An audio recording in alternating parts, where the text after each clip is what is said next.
প্ৰাতঃভ্ৰমণত পৰিচয়, তাৰপিছত প্ৰেম। 5 বছৰীয়া প্ৰেমে পালে পূৰ্ণতা। বিবাহপাশত আবদ্ধ হ'ল 60 বছৰীয়া বিজেপি নেতা।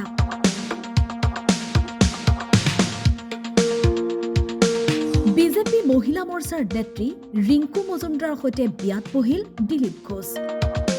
পশ্চিমবংগৰ এই বিবাহে সম্প্ৰতি চৰ্চা লাভ কৰিছে সমগ্ৰ দেশত।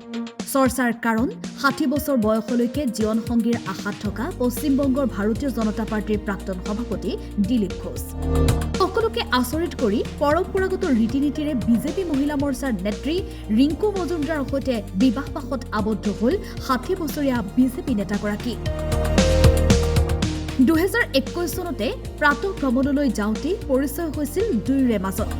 সেই পৰিচয় পৰৱৰ্তী সময়ত গঢ়ি উঠিছিল প্ৰেমৰ সম্পৰ্ক হিচাপে। অৱশেষত সুদীৰ্ঘ 5 বছৰীয়া প্ৰেমে পালে পূৰ্ণতা।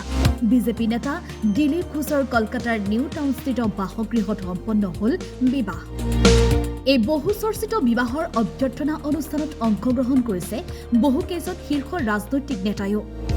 পশ্চিমবংগৰ মুখ্যমন্ত্ৰী মমতা বেনাৰ্জীয়েও পত্ৰযোগে দুয়োলৈকে জনাইছে অভিনন্দন। সকলোৰে মনত প্ৰশ্ন, বিজেপি নেতাগৰাকীয়ে 60 বছৰ বয়সলৈ কিয় অপেক্ষা কৰিলে বিবাহৰ বাবে? শেহতীয়াকৈ লোকসভা নিৰ্বাচনত পৰাজয় বৰণ কৰা দিলীপ ঘোষক লৈ চিন্তাত পৰিছিল নেতাগৰাকীৰ মাতৃ।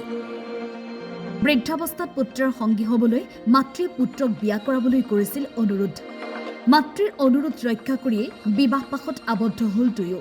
সামাজিক মাধ্যমত এতিয়া চৰ্চিত হৈছে দুই বিজেপি নেতা নেত্ৰীৰ বিবাহৰ আকৰ্ষণীয় ফটো। News desk, time 8।